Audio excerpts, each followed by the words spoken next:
Saúde, amada igreja, com a paz do Senhor, amém? Amém. Vamos abrir nossas Bíblias no livro de 1 Samuel, capítulo 16. Nós vai largar 1 Samuel hoje, tá? Então, 1 Samuel. Bem, quem tem Facebook aí, deve ter visto que essa semana teve o dia do irmão. Vocês viram?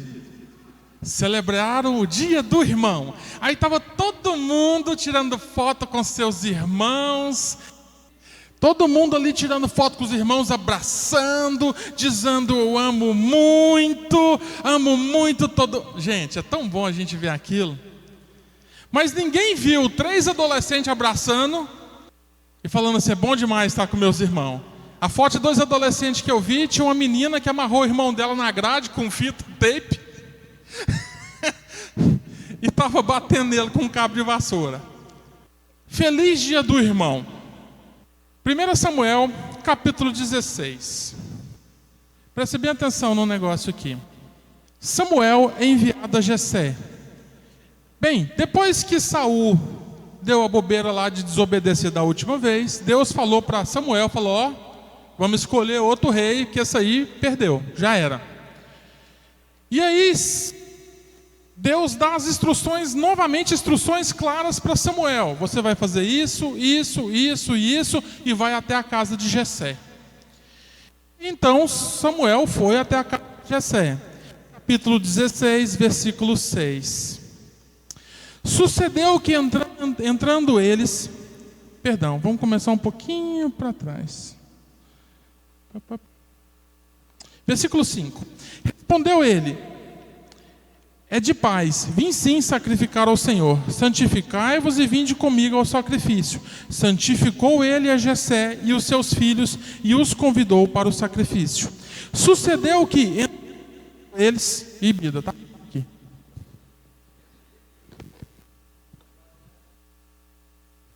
Som.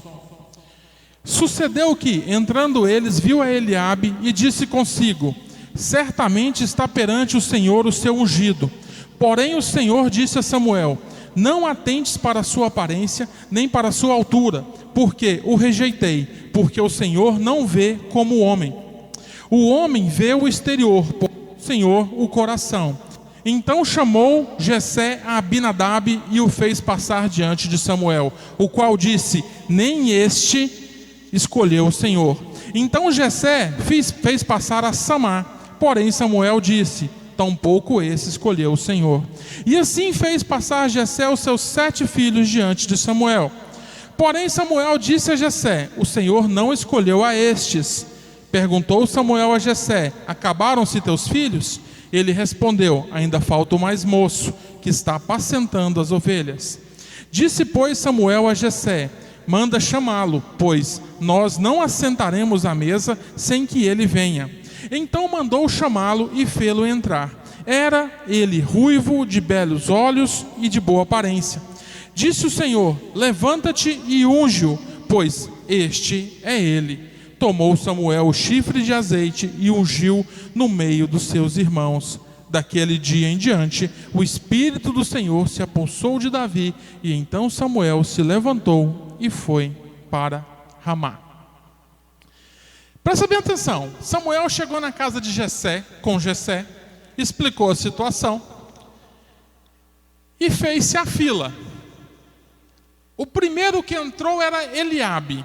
Nota, no versículo 6 aí, quando Eliabe entra, Jessé já abre os olhos e fala: é esse. Presta bem atenção. Sucedeu que entrando eles, viu a Eliabe e disse consigo: certamente está perante o Senhor o seu ungido. Por que Samuel se enganou com Eliabe? Porque Eliabe tinha porte de guerreiro, como Saul. Como o Senhor já tinha escolhido Saul da outra vez, Eliabe se assemelhava fisicamente com ele. Era grande, era forte, era robusto. E aí, só que o Senhor dessa vez tinha um plano diferente. Mandou passar o primeiro, e nota, eles vêm em sequência. Por quê? Primeiro coloca-se os mais fortes mesmo. E vem um, e vem outro, e vem outro, e vem outro, e vem outro, e vem outro. E Davi não estava nem em casa, mandaram Davi chamar, e Davi foi o escolhido. Feliz dia do irmão. O que vocês acham? Os irmãos de Davi, eles ficaram muito felizes com Davi sendo ungido naquele dia, sendo ele Davi o escolhido e eles o preterido. Fizeram festa para Davi? Você acha que rolou uma invejinha? Por quê? Davi, o tamanho desse moleque. Olha lá, parece um menino, cuida de ovelha lá no campo. Quem que é Davi? Nota, quem é Davi? Davi não é ninguém, ele é apenas o escolhido de Deus. É só isso que Davi é, mais nada. Mas essa escolha de Deus sobre Davi fez com que os seus irmãos o rejeitassem por algum momento. A Bíblia não fala que os irmãos dele rejeitassem. Isso é um campo de suposição. Mas pelas outras histórias que a gente conhece na Bíblia e pelas nossas histórias pessoais, nós sabemos que quando uma coisa dessa acontece, em vez da casa se encher de alegria, a casa se enche de ódio. Bem, aconteceu que Davi pegou, foi ungido. O rei ficou louco lá, porque o Espírito de Deus saiu dele, o Espírito de Saul. Aí viu um espírito maligno e se apossava dele. Você vai ler tudo isso nos capítulos seguintes. E Davi foi parar lá no palácio para servir Saul, tocando a harpa para apaziguar o espírito maligno que se apossava de Saul. E Saul amou tanto a Davi, porque Davi trazia tranquilidade para ele. Por que Davi trazia tranquilidade? Porque o Espírito de Deus se apossou de Davi. Então, quando Davi tocava sua harpa, Saul se acalmava. Saul, percebendo isso, ele pega e convoca Davi para morar no palácio e virar escudeiro dele. Ele vira escudeiro de Saul. E aí nós vamos pular a história um pouquinho. Vamos lá para o capítulo 17, versículo 12. Bem, acontece que nesse meio tempo, os filisteus invadiram e veio aquele que a gente chama de Golias. Golias aparece na história, e Golias então está na frente do exército filisteu, zombando de Deus e zombando de todo o exército de Israel. É mais ou menos assim: aí não tem homem para me enfrentar não? Estou aqui, cadê? Tem homem não? E todo dia ele fazia isso. Capítulo 17, versículo 12. Davi enviado a seus irmãos. Davi era filho daquele Efrateu de Belém de Judá, cujo nome era Jessé, que tinha 8 filhos nos dias de Saul. Era já velho e adiantado em anos entre os homens. Apresentaram-se os 3 filhos mais velhos de Jessé a Saul. Quem foi para a guerra? Os 3 filhos mais velhos. Davi não foi. Apresentaram-se os 3 filhos mais velhos de Jessé a Saul e o seguiram à guerra. Chamavam-se Eliabe, o primogênito, o segundo Abinadab, o terceiro Samar. Davi era o mais moço, só os 3 maiores seguiram Saul.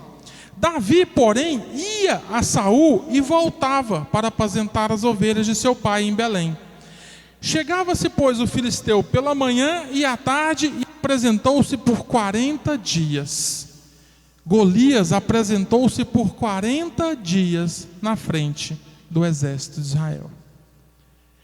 Disse Jessé a Davi, seu filho: leva, peço-te para teus irmãos um éfade deste trigo tostado e 10 pães, e corre lá e leva-los ao acampamento a teus irmãos.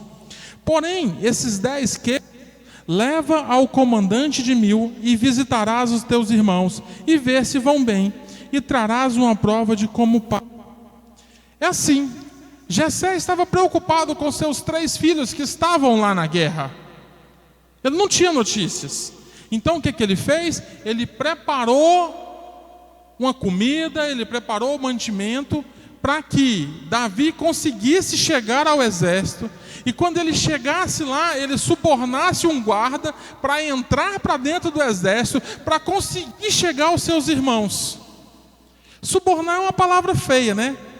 Os 10 queijos era para o capitão da guarda, para presentear o capitão. Porque se não fosse assim, Davi não chegaria lá. Por que Davi tinha que chegar aos irmãos dele? Para saber se eles estavam bem. Note, Davi não foi lá para enfrentar Golias. Davi foi lá para saber como é que os irmãos dele estavam. Versículo 20. Davi, pois, no dia seguinte, se levantou de madrugada, deixou as ovelhas com um guarda, carregou-se e partiu, como Jessé lhe ordenara. E chegou ao acampamento, quando já as tropas saíram para formar-se em ordem de batalha, e a gritos chamavam a peleja, os israelitas e filisteus se puseram em ordem fileira contra fileira. Davi, deixando o que trouxera aos cuidados do guarda da bagagem, correu à batalha, e chegando, perguntou a seus irmãos se estavam bem. Estando Davi ainda a falar com eles, eis que vinha subindo do exército dos filisteus o duelista, cujo nome era Golias, o filisteu de Gate, e falou as mesmas coisas que antes falara, e Davi ouvia. Todos os israelitas, vendo aquele homem, fugiam diante dele e temiam grandemente, e diziam uns aos outros: viste aquele homem que subiu? Pois subiu para afrontar Israel. A quem o matar, o rei o cumulará de grandes riquezas, e lhe dará por mulher a filha e a casa de seu pai, e isentará de impostos em Israel.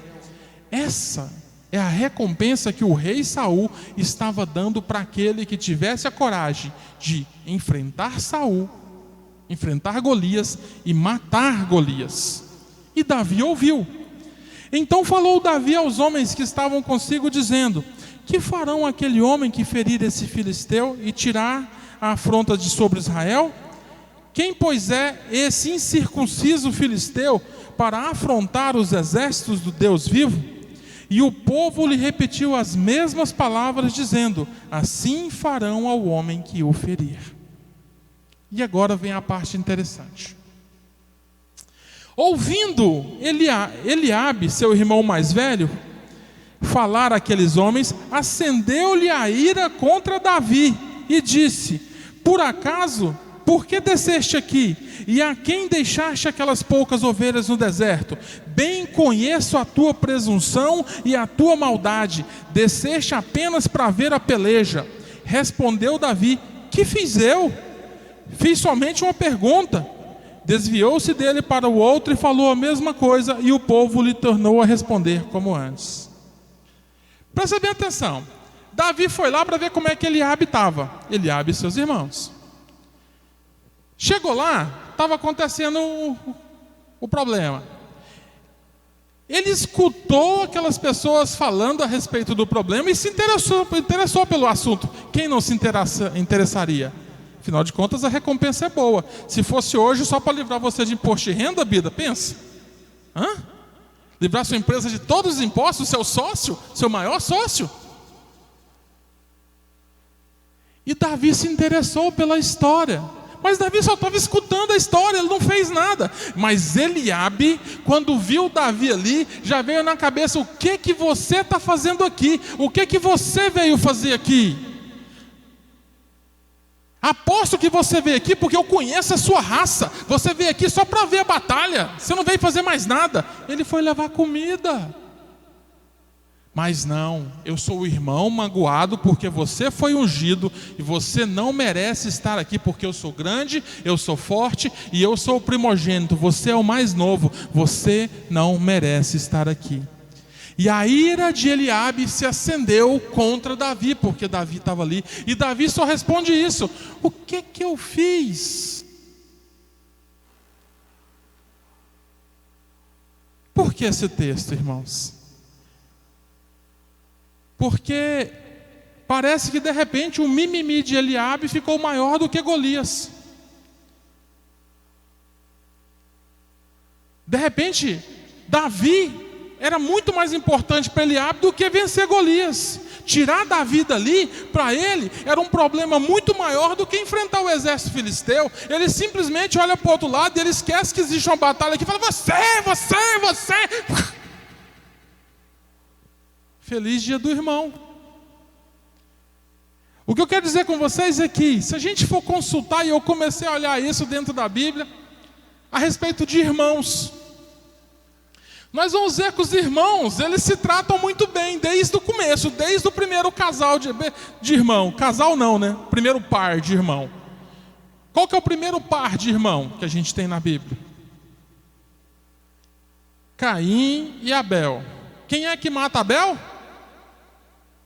Eu errei a pergunta, era quem é que mata Caim, só para ver, né? Caim mata Abel.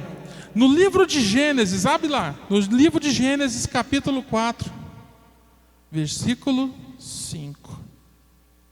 4 e 5.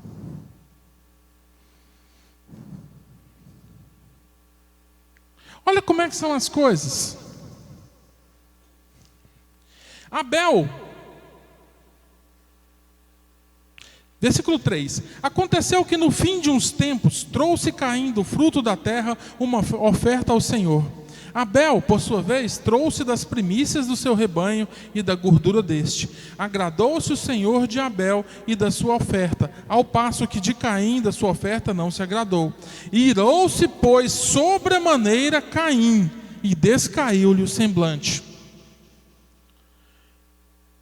Note para essa palavra, irou-se sobremaneira. Você sabe o que quer dizer sobremaneira? Ele não ficou só zangado. Ele ficou zangado ao extremo. O semblante dele descaiu. Significa que ele não escondeu o descontentamento. Ele não fez a mínima questão de esconder que estava descontente com seu irmão e com Deus, porque Deus gostou do cara lá do outro. Ele não vê em momento nenhum. Ele, é assim? Então tá. E o plano já estava na cabeça dele. E Deus já sabia. Feliz dia do irmão.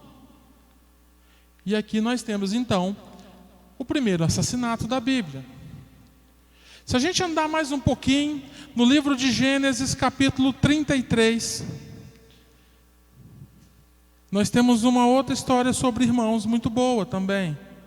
Ela é um pouco mais longa, eu não vou ler ela toda. Na verdade, no 33 já é o final dela. Ela começa um pouco mais para trás. Ela começa no Gênesis 25. É a história de Jacó e Esaú. Jacó, ele roubou a primogenitura de Esaú, certo? Certo? Errado, ele comprou. Quando a gente fala que roubou é porque não era direito dele. Perante a lei de Deus, não era direito dele. Mas a verdade é que em Gênesis 25, ele compra a primogenitura de Saul com um prato de comida. Ah, mas ele estava com fome. Ah, mas ele tadinho de Esaú. Esaú estava com fome, veio trabalhando. Mas Esaú também não sabia quanto é que valia a primogenitura dele. Ele não sabia o que estava fazendo quando ele trocou. Sabia. E lá na frente então, nós temos Esaú perdendo todas as bênçãos que seu pai Isaac ia dar, que deu para Jacó. Bem, Jacó ficou muito bem, né? Recebeu as bênçãos, continuou morando ali no seio da sua família, herdou todos os bens do seu pai e viveu prosperamente toda a eternidade. Não foi? A história de Jacó não é assim simples, né? Não. Jacó é praticamente expulso do acampamento porque Esaú queria matá-lo. E come o pão que o diabo amassou até que ele consegue voltar de volta.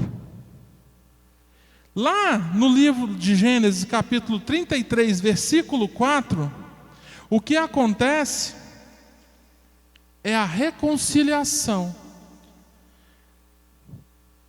33, versículo 4. Então Esaú correu-lhe ao encontro e o abraçou, arrojou-se-lhe ao pescoço e o beijou e choraram. É quando Esaú e Jacó se reencontram muitos anos depois, há derramamento de perdão e eles retornam. Isso não pôde acontecer com Abel e Caim, porque Caim matou Abel. Então nós não tivemos essa possibilidade.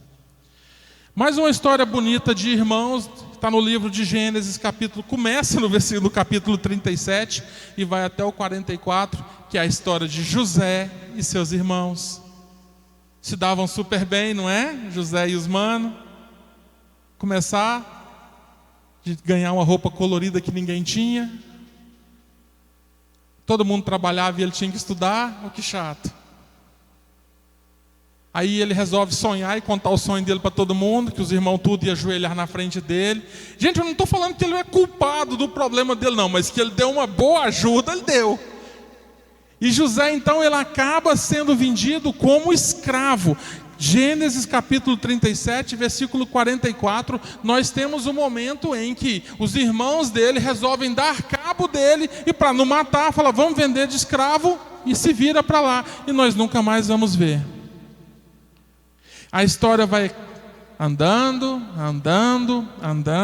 Nós vemos todo o desenvolvimento de José durante a história, até que ele chega governador do Egito.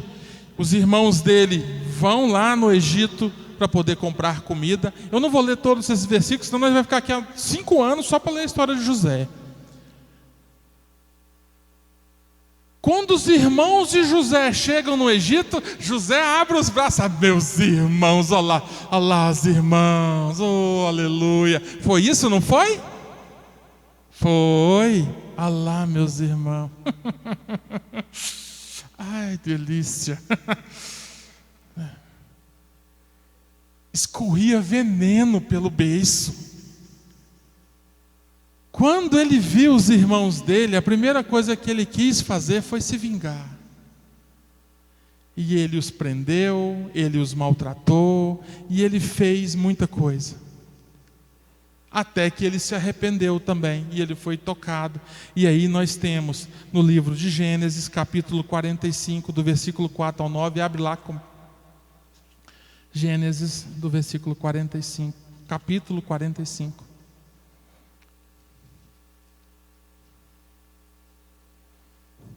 Disse José a seus irmãos: agora chegai-vos a mim. E chegaram-se. Então disse: eu sou José, vosso irmão, a quem vendeste para o Egito.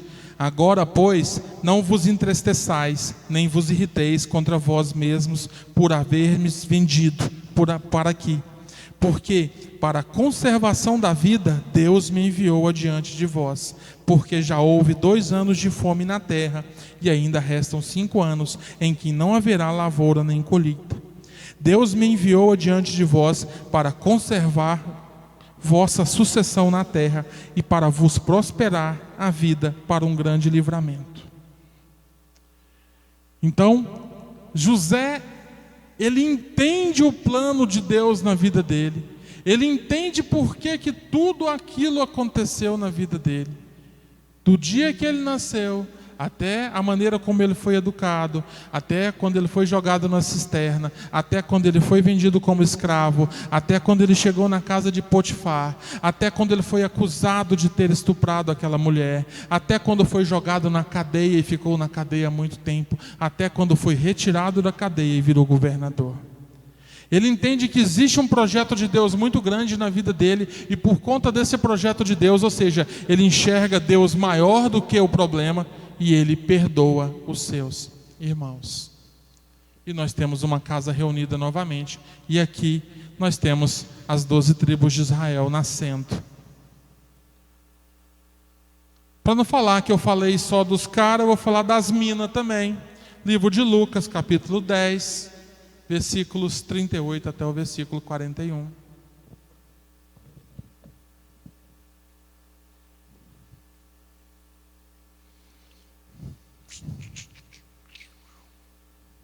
Roubaram Lucas da minha Bíblia. Tá aqui.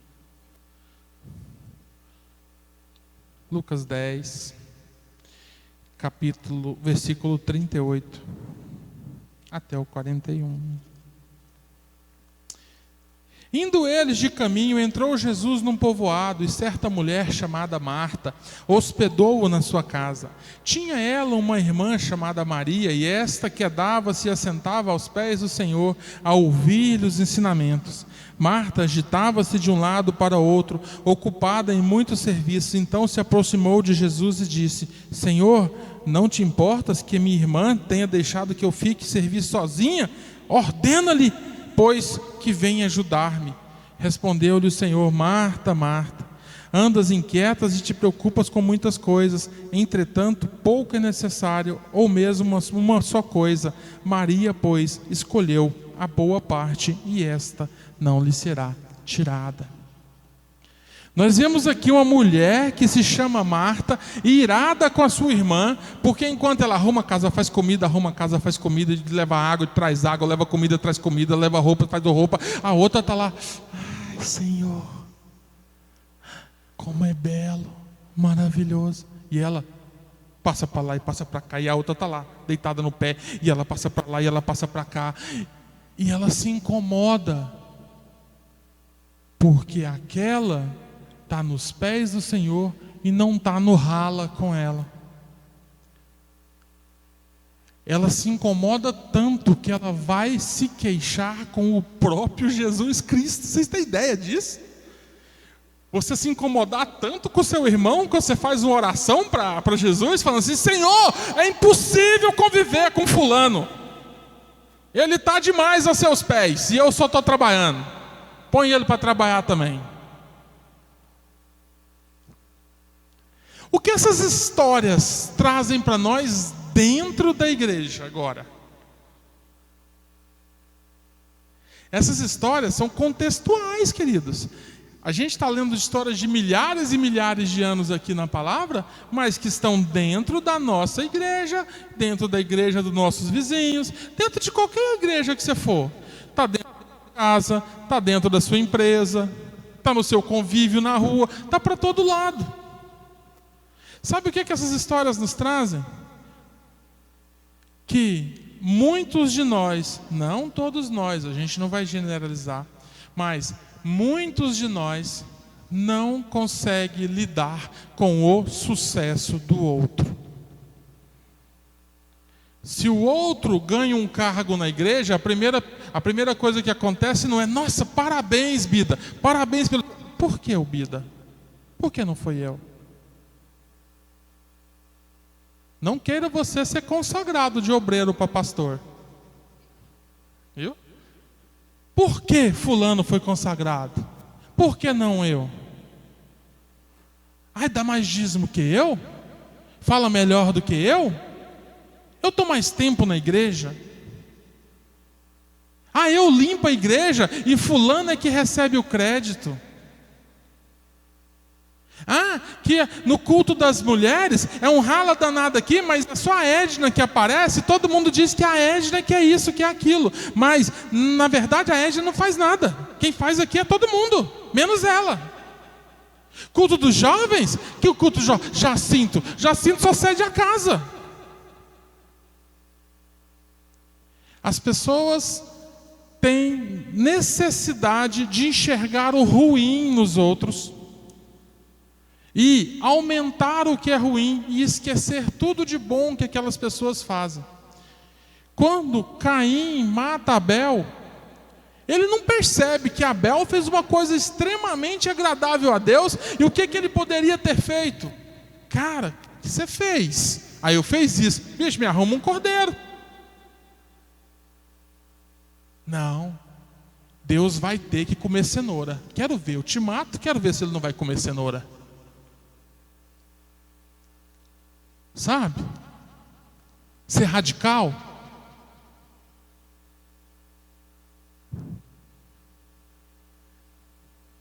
Esse tipo de relacionamento, irmãos, ele só gera algo, isso aqui, ó: inveja,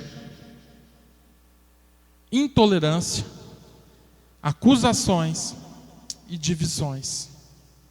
Isso dentro da nossa igreja. É quando cada um está puxando para um lado. É cada um está puxando para o seu ministério. É quando as pessoas deixam a igreja porque elas não conseguem suportar ficar dentro da igreja com o sucesso do outro.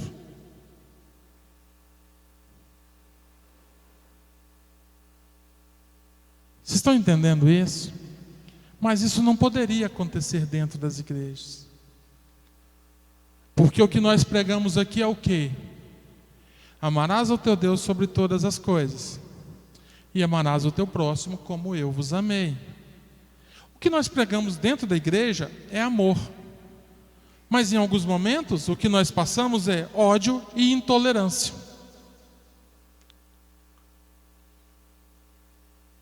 Se a gente pegar os reflexos disso dentro da igreja primitiva, a gente vai ver brigas dentro da igreja primitiva. Eu estou com os textos aqui.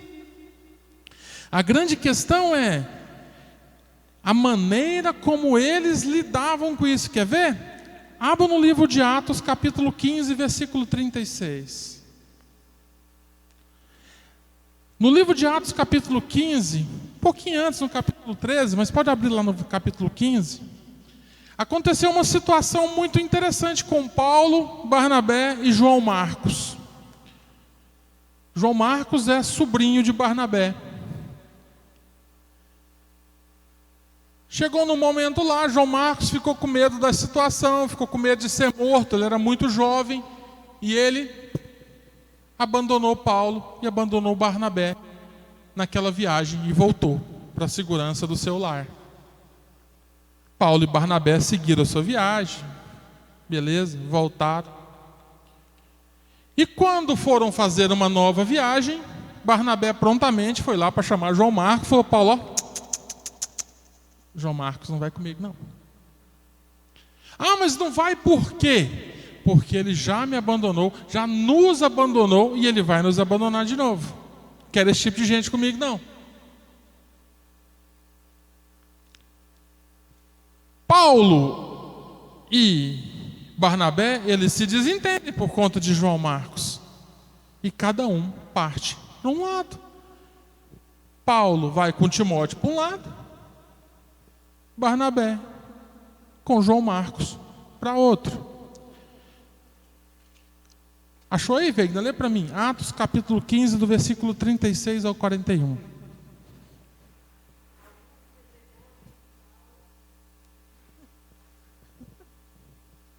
Alguns dias depois, disse Paulo a Barnabé: tornemos a visitar nossos irmãos por todas as cidades em que já anunciamos a palavra do Senhor, para ver como estão.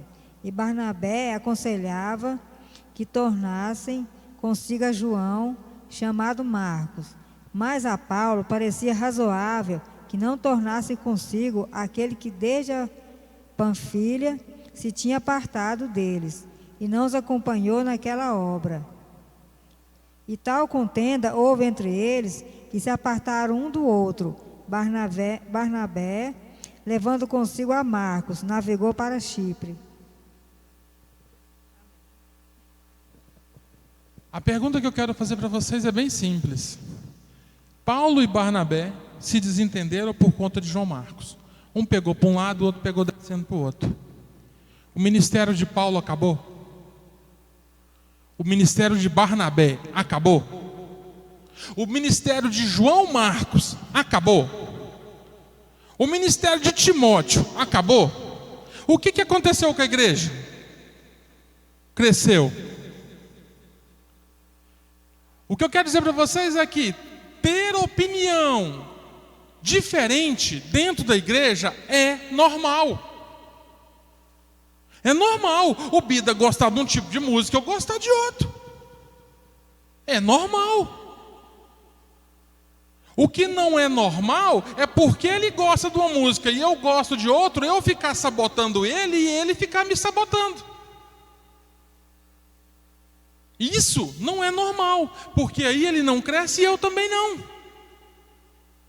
Imagina se nós, pastores dessa igreja, começássemos a pregar um contra a doutrina do outro. Eu gosto mais de Velho Testamento. Ah, mas eu gosto de Novo Testamento. Ah, mas eu gosto das leis. Ah, mas eu não acredito nas leis. Ah, mas... Cara, é diferença de opinião. Ah, eu acredito que tem que fazer campanha. Eu acredito que não. É diferença de opinião. O que resta a cada um de nós é respeitar a opinião do outro. Sabe? Mudar o óculos de lugar. Deixa eu ver com seus óculos, Veigna. Deixa eu ver a situação como você vê. Deixa eu ver como é que é essa opinião sua. Deixa eu ver do seu ponto de vista o que você está vendo. Porque você está vendo esse púlpito aqui agora de frente. Eu estou vendo ele de trás. O que você está vendo aqui atrás? Nada. Aí eu falo assim, esse púlpito é horroroso, é um monstrengo. Aí você que está vendo aí da frente, não, ele é até bonitinho, arrumadinho. Mas você não está vendo os parafusos, a cola, os remendo, você não está vendo nada disso, mas eu estou. E aí quando nós trocamos de lado, nossa, mas até que arrumadinho. E você vem para cá e fala assim, está precisando... Tentar enxergar a situação pelo olhar do outro. Não. O que acontece muitas vezes é: fulano é chato, fulano é arrogante, fulano é isso, fulano é aquilo outro, e eu vou sentar do lado de igreja de cá e ele senta de lá, e nós vamos ficar aí, beleza, e vai com Deus. É ou não é? Esse tipo de comportamento, ele gera destruição de comunhão. Você pode ter pontos de vista diferentes, mas você não precisa ficar sabotando o seu irmão. Porque quando você sabota o seu irmão, você sabota a si mesmo.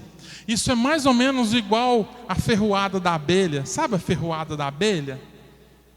O cara vai lá e rouba o mel da abelha, né? Aí a abelha fala, eu vou me vingar de você, Veigna. Você roubou o meu mel. E a abelha vem, vai, e te pica, não é? E dói, não dói? Dói. O que acontece com a abelha? Ela morre. Quando uma abelha te pica e deixa o ferrão em você, porque toda vez que ela te pica, o ferrão cai, a abelha morre. Vai doer mais em quem? Em você ou nela? Dói mais nela. A dor em você, daqui a pouco aquele calombinho sara, você vai comer o mel dela e ela vai ficar morta. Guarde a sua ira para você mesmo. Ou melhor, tardai-vos em irar. Se a gente voltar um pouquinho no livro de Atos, capítulo 15, versículo 1, nós temos uma outra história interessante.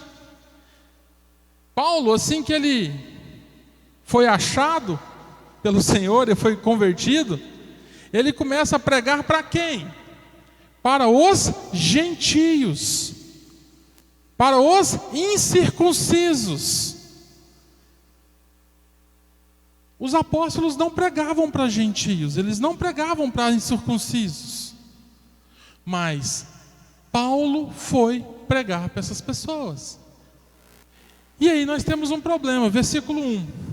Alguns indivíduos que desceram da Judéia ensinavam aos irmãos: se não vos circuncidardes segundo o costume de Moisés, não podeis ser salvos.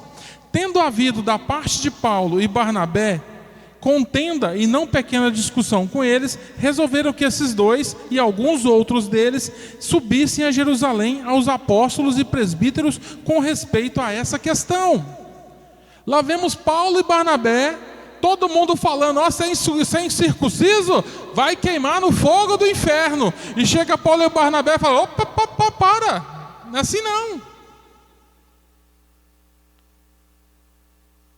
E aí, por conta desse problema, não.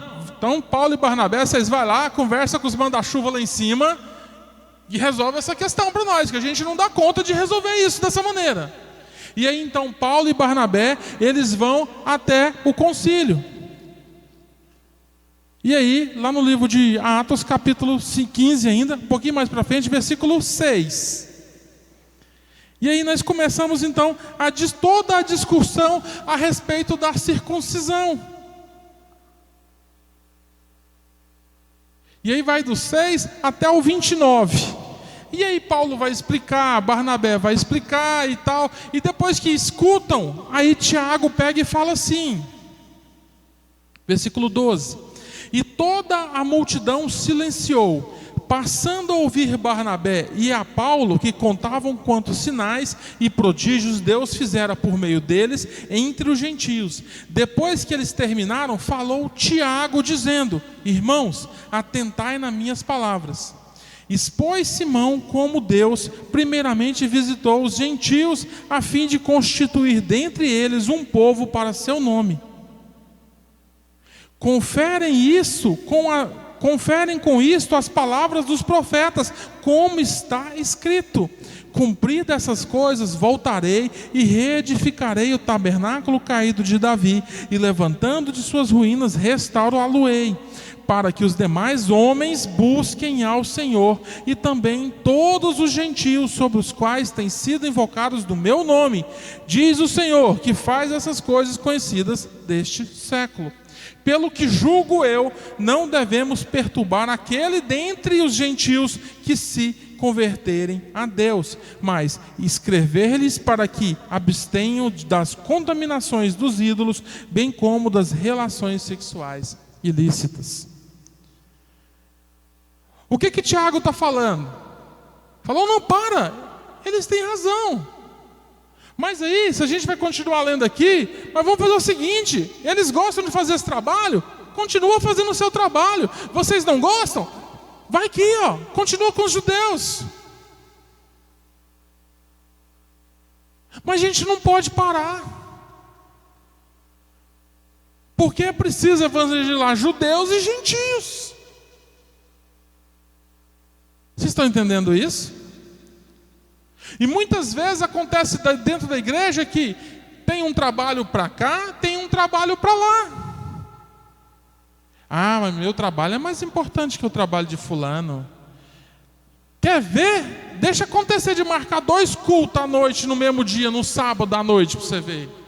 O mimimi que vira.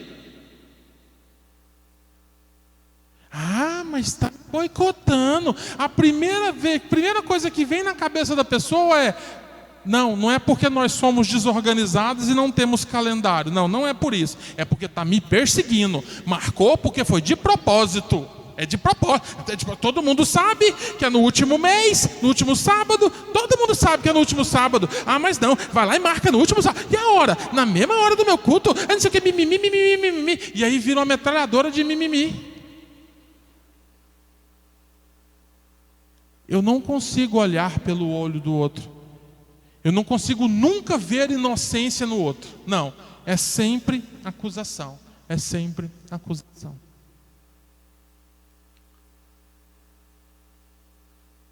No livro de Romanos, um pouquinho mais para frente,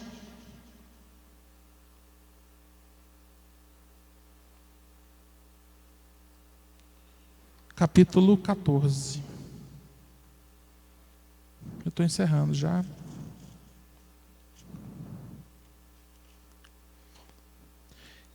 Romanos capítulo 14, versículo do 1 ao 4.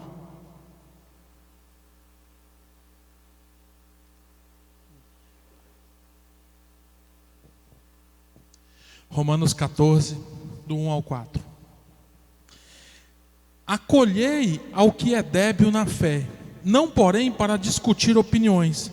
Um crê que de tudo pode comer, mas o débil come legumes. Quem come, não despreze o que não come. O que não come, não julgue o que come, porque Deus o acolheu. Quem és tu para julgar o servo alheio para seu próprio Senhor? Está em pé ou cai, mas estará em pé, porque o Senhor é poderoso para suster. para traduzir esses versículos aqui é assim: ah, mas aquele irmão lá é fraquinho de Bíblia, ele é ruim de Bíblia, ele não entende. Ah, fica não sei o que, não sei o que, não sei o que, porque nós estamos mais avançados. Aí a gente julga. Ah, mas fulano é assim, fulano é assado, nós somos diferentes. Julgamento.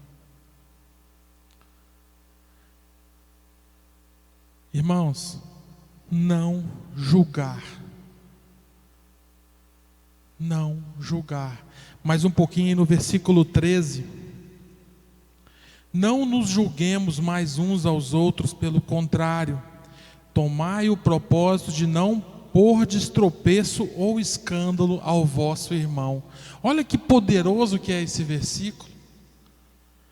Não nos julguemos mais uns aos outros, pelo contrário, tomai propósito de não pôr tropeço ou escândalo ao vosso irmão. Sabe o que é isso? Eu vi meu irmão fazendo um trem errado, mas eu vi. O que eu faço? Eu me calo e eu oro pelo meu irmão. Não é assim que a gente faz? Não.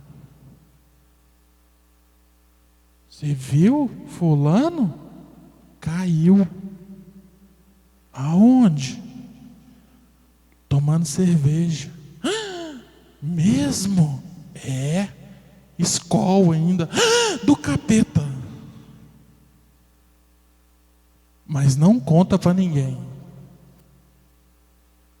E daqui a pouco o Parque Ateneu inteiro sabe. Ou ainda faz pior do que isso. Põe lá no Facebook, põe uma indireta, bem direta. É porque tem irmão que pregou no domingo à noite lá na igreja que está bebendo cerveja.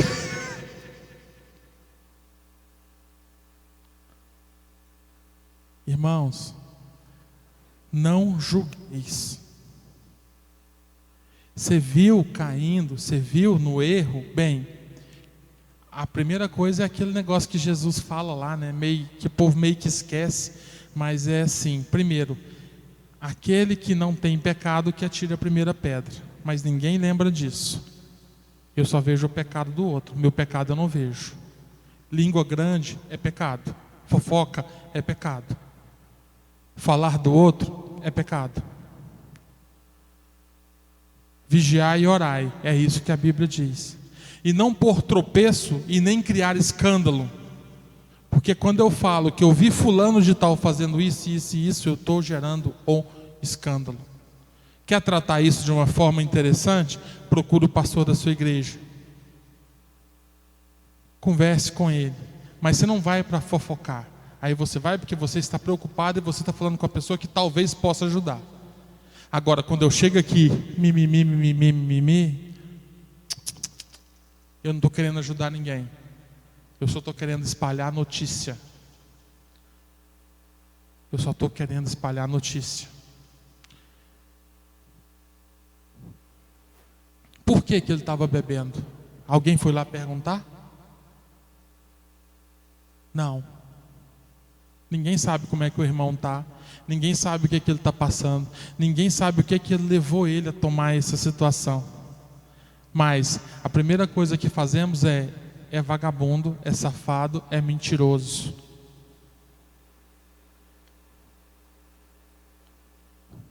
Nota como é complicado isso. No livro de Efésios, um pouquinho mais para frente, capítulo 4, do versículo 11 ao versículo 16.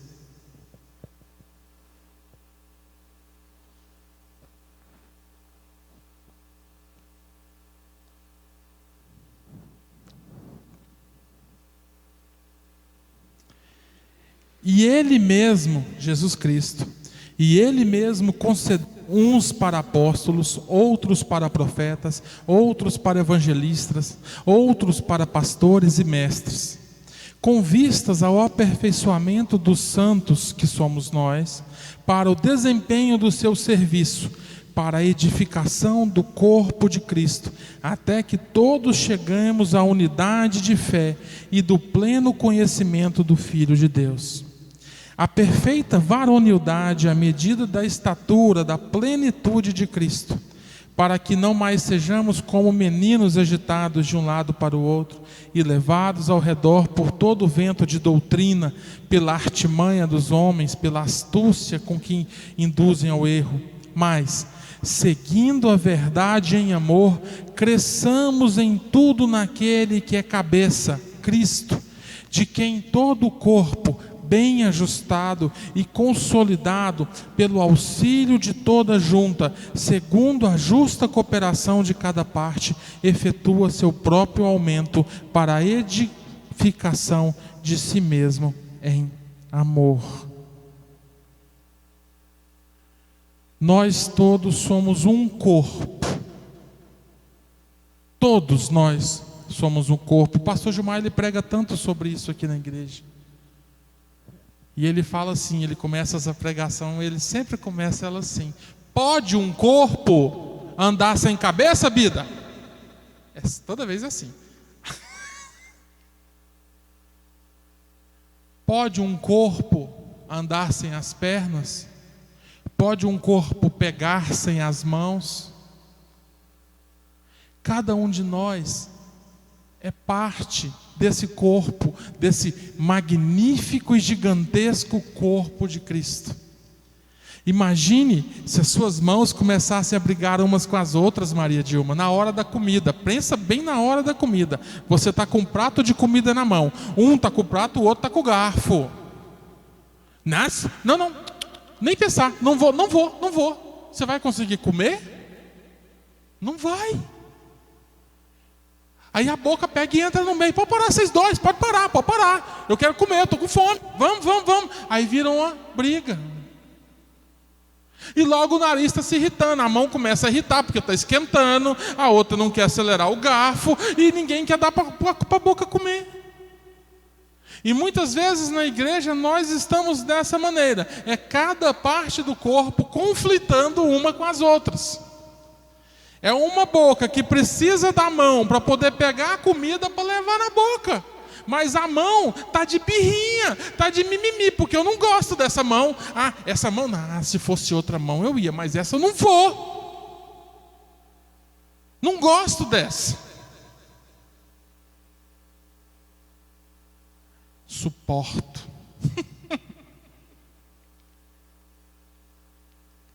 Versículo 15. Mas seguindo a verdade em amor, presta bem atenção, seguindo a verdade em amor. Primeiro, que verdade é essa? Jesus Cristo. Seguindo Jesus Cristo em amor. Cresçamos. Quando Paulo diz cresçamos, ele está se incluindo na frase. Cresçamos, eu e vocês, nós, cresçamos. Todos nós, não é nós menos aquele lá que eu não gosto, não, é nós todos, cresçamos em tudo naquele que é cabeça, Cristo. Nós todos cresçamos naquele que é cabeça, Cristo, de quem todo o corpo, bem ajustado e consolidado pelo auxílio de toda junta, segundo a justa, olha só, segundo a justa cooperação de cada parte. Que cada parte desta igreja coopere uma com as outras naquilo que necessitar.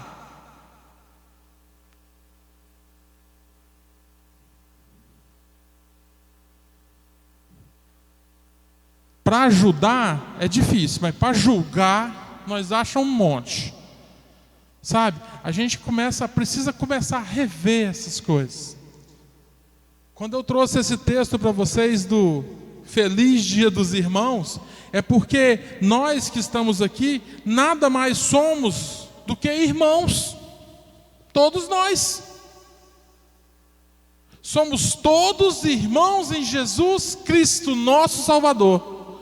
E nós ficamos como Eliabe e Davi. Em vez de a gente olhar para o inimigo que está ali, crescendo na nossa frente, por que você está aqui? Não, é eu. Hoje é eu que vou pregar, não é você. Não, hoje é eu que vou tocar violão. Hoje é eu que vou tocar bateria, não é você não. Em vez de a gente olhar e se unir para o inimigo comum, que é Satanás, a gente está se degladiando dentro da igreja, uma igreja com a outra igreja, uma denominação com a outra denominação, um cristão com outro cristão. E Satanás está lá, igual Golias, aparecendo 40 dias e olhando para eles. Falei, e aí, que hora que vai aparecer alguém para lutar? Que hora que a gente vai levantar e acabar com esse negócio? Vamos colocar de pé?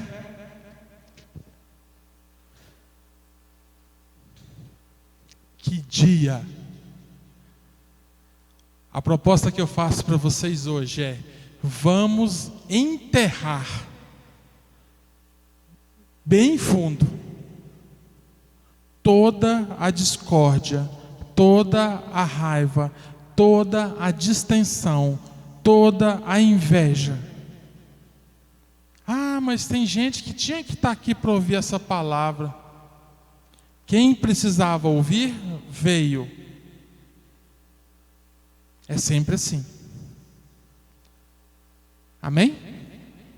Feche seus olhos. Senhor meu Deus, meu Pai, em nome de Jesus agradecemos esse momento fantástico, Senhor.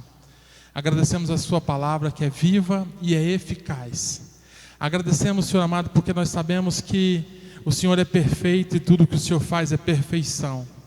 Agradecemos os seus ensinamentos perfeitos na nossa vida e sabemos, Senhor, que se seguirmos os seus ensinamentos, seremos mais felizes uns com os outros e conosco mesmo. Agradecemos, Senhor amado, porque a sua misericórdia é eterna e o Senhor nos perdoa a cada manhã. Senhor, em nome de Jesus, Senhor, agradecemos por tudo que o Senhor fez aqui. Nos leva em paz, em segurança para nossas casas, nos dá o descanso devido, Senhor amado. Nos proteja nesse dia, amanhã, no feriado, que nós possamos aproveitar, Senhor, sempre na sua presença. Em nome de Jesus, guia nossos passos, guia nossas palavras, guia nossas atitudes, Senhor amado. Em nome de Jesus eu oro e eu agradeço. Toda a igreja diga amém? Amém. Está encerrada em nome do Senhor Jesus.